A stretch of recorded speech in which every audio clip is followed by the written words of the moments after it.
what's up with the costume? Is that a metallic fiber? Everyone knows the suit is the most important element for any superhero, you know, minus the powers and all that, but a good superhero suit makes a statement and really sets you apart from the hundreds of other heroes you see running around out there. A lot of superheroes go through a bunch of costume changes over time, but today, I wanted to specifically highlight our friendly neighborhood Spider-Man's costumes over the course of his long career. Which suit was the most powerful and what suit probably could have used a redesign? Well, let's get into my totally official, not at all biased ranking right now. This is something else. So Spider-Man has been around for so long that it's allowed for a bunch of different interpretations and variations. So I wanted to start off this list with a fun one. Back in 2003, Marvel Comics published an 8-issue limited series called Marvel 1602, and no, that's not a universe designation number like 616, but rather it's referring to the year it's set. That's right, the Avengers went Elizabethan, y'all. All your favorite characters like the X-Men, the Fantastic Four, and Doctor Doom all appeared in this mini-series written by the legendary Neil Gaiman. Spider-Man appeared as well, and his suit was as goofy as you'd expect. It's bright and colorful, but still has a bit of Shakespearean flair to it, like it's actually a really cool idea. Spider-Man is a character who oftentimes likes to draw attention to himself to disorient his enemies. So putting him in a bright suit during Elizabethan times actually fits pretty well with the character, and while it may match his acrobatic style, it's definitely not as strong as any other suit on this list. I mean, it was made in the 1600s. What do you expect? If you like this idea, you'll be happy to know that after Marvel 1602 was so popular, one of the sequel series was Spider-Man 1602, and gave us new iterations of all of Spidey's most famous rogues. Too bad this version of Peter didn't get to stick around for long. In the lead-up to Spider-Verse, the villainous Morlun showed up and dispatched him with relative ease. Maybe a better suit would have helped.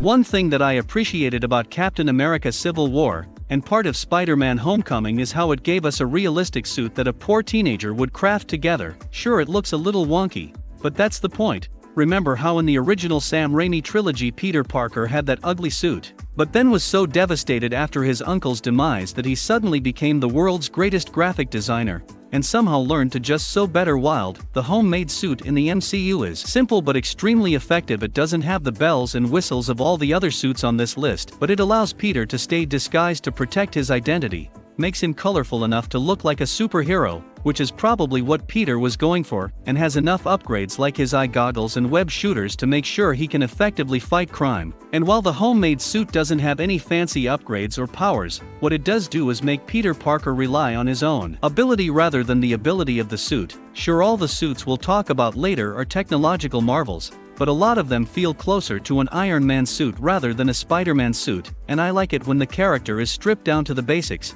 It also makes cosplaying as this character much less expensive.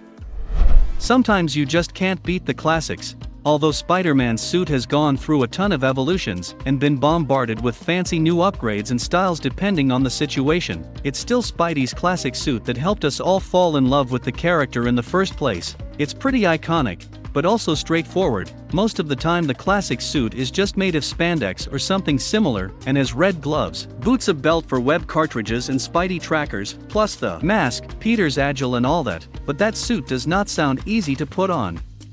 If you're being mugged and Peter Parker is nearby, you just have to hope he's already in his costume, or else you might be in trouble. Usually the biggest deviation over the years to the classic suit is the size of the spider that's on his chest. Sometimes it's itsy bitsy, other times it's massive. But okay guys, here's the biggest question to ask about the classic suit. How do we feel about the webbed wings underneath the arms? I know that they're an essential part of the hero's history, but I always thought they dragged the costume down a bit, but maybe that's just me.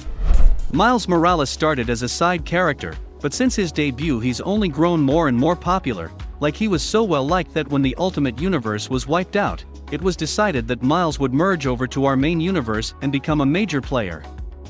He is also the lead for the excellent Into the Spider-Verse movie, which I personally think stands as the greatest Spider-Man movie of all time. But let's talk about a suit. The color scheme is now black and red rather than bright red and blue, which fits more with Morales' character as he's less in your face than Peter Parker's Spidey tends to be. Also, the suit itself was given to him by S.H.I.E.L.D., and while it's not as advanced as a Stark suit, it does come with a powerful set of web shooters that might improve on Peter's original design. And as excited as I am to see Peter Parker in a Spider-Man suit, I just think this ultimate suit is cooler overall. If your goal was to be a ninja, then you'll ask for the Spider-Man stealth suit this holiday season. This nifty design was originally created by Peter Parker, in order to protect himself from Hobgoblin's sonic screams. If you want to get all sciency, the suit warps light and sound around it, which renders it invisible. It's made from an omni-harmonic mesh that cloaks it, and makes it silent. It can also mend itself if it's damaged, which is a pretty cool feature. I like this suit because it's another one that highlights the natural agility and dexterity of Spider-Man. He's supposed to move quickly and quietly, and this type of suit definitely helps him with that. I wonder if the MCU's Peter could borrow some of that Wakandan vibranium technology that makes Black Panther's suit silent while moving around, but the biggest issue with this is that even though this would turn Spidey invisible and keep him hidden from enemies, I don't think the web head would be able to stay quiet long enough for it to be successful. Comic Spider-Man loves to quip to distract bad guys, while the MCU Spidey can't help acting like a puppy who was just injected with adrenaline. Quiet isn't necessarily the first thing that comes to mind when I think of Spider-Man. Spider-Man has such an interesting and diverse robes gallery that really he should have a different suit for all of them. Each one of his villains usually brings something interesting to the table in terms of power and ability, and Spidey should be ready for all of them. That's why I want to highlight the Electro-proof suit. Man, what if I told you this suit was used to fight Kraven the Hunter? Obviously not. The Electro-proof suit is of course for Electro. Whenever Electro breaks out of prison and goes on another rampage, Spider-Man is always sure to bust out this Electro-proof suit, which is really just a rubber-padded version of the original. It helps in that Spidey isn't fried to a crisp when Electro inevitably shocks him. So technically this suit is pretty simple, but it's ranked here because it's an idea that allows Peter to take away the single greatest advantage his enemy has. Like seriously, Peter should do this with everyone. The Vulture's broken out of prison again. Let's grab the suit with the jetpack and the parachute. Mysterio is on a rampage. Better grab the suit with a built-in gas mask. Venom is out of jail. Yeah, I don't know how you make a suit to combat him, but a good luck though.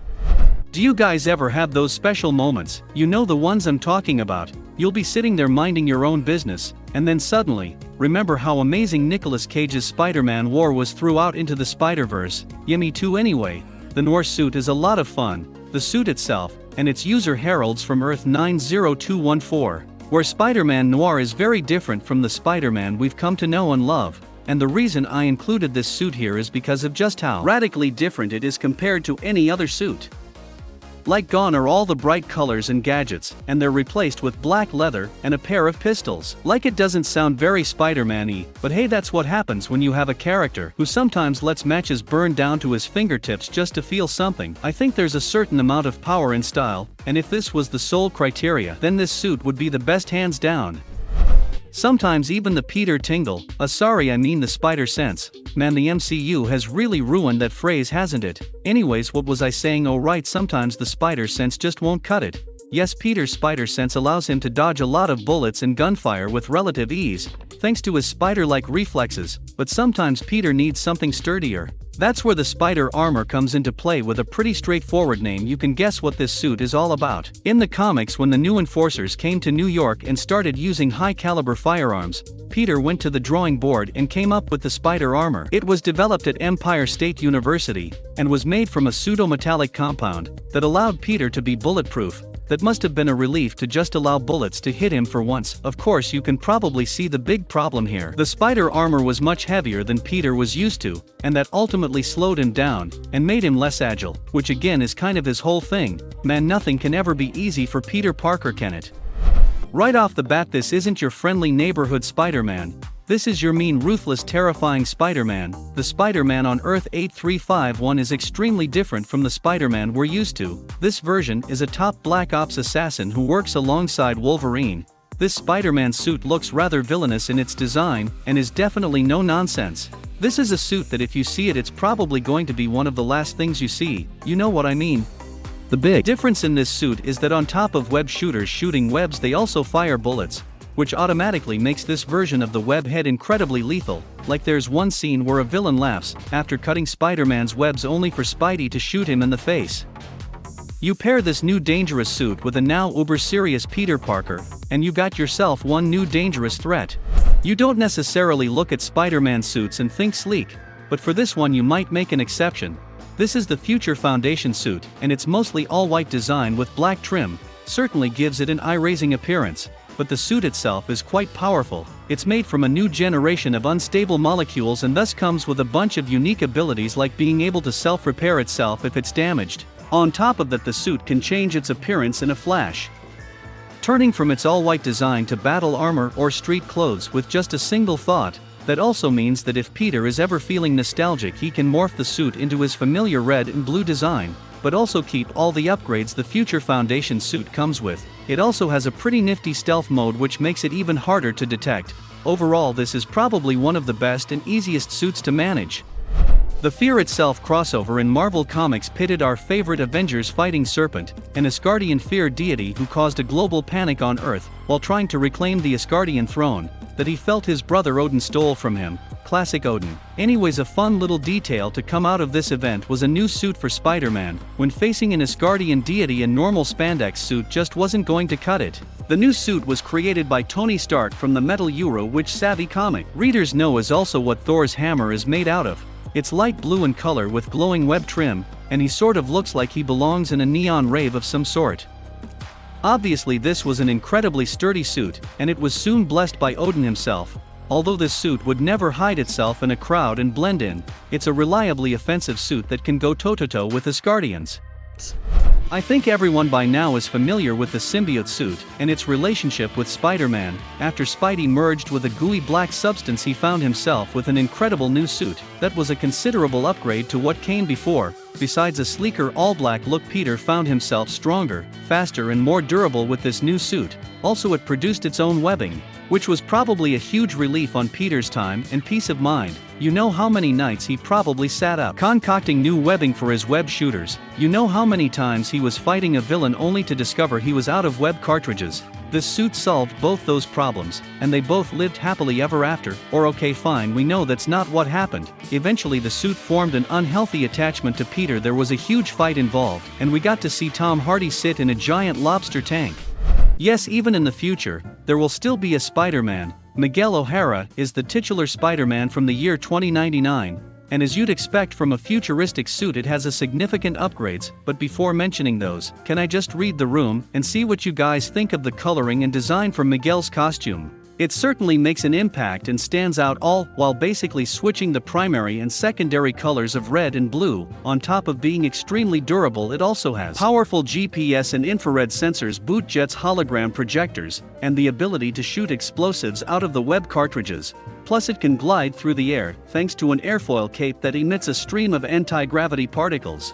What do you get when you put Doc Ock mind in Peter Parker's body? The superior Spider-Man, that's what. And you would think that Doc Ock would immediately use this opportunity to go on a villain spree, but that's not what happened. The villain wanted to prove he was an even better Spider-Man than Peter Parker and turned over a new leaf. And while Peter liked to usually rely on his own agility and dexterity to win fights, Doc Ock's Spider-Man leaned into the tech side of things, making a suit that combines the multi-limbed aesthetic Otto was used to with powerful upgrades like stronger webbing and gloves and boots with retractable talons.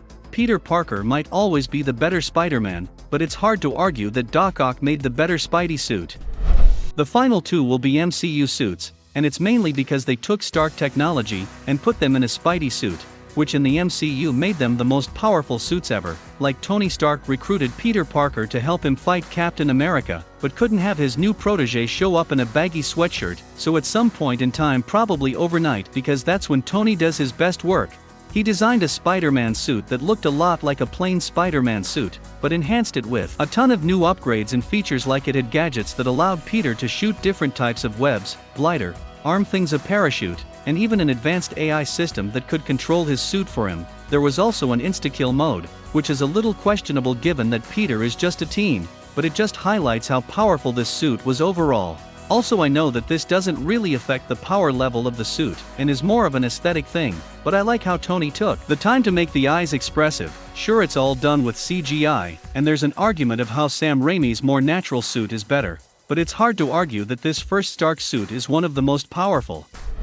Take everything I said about that last suit, but just make it an even more of an Iron Man suit and call it the Iron Spider. Like, really, the only big difference between the Iron Spider and the first Stark Spidey suit is the giant tentacle arms that make a big difference in any fight.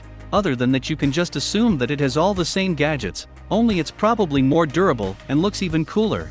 Like we now get to say the Iron Spider was in the MCU. How awesome is that? Iron Spider takes the #1 spot hands down.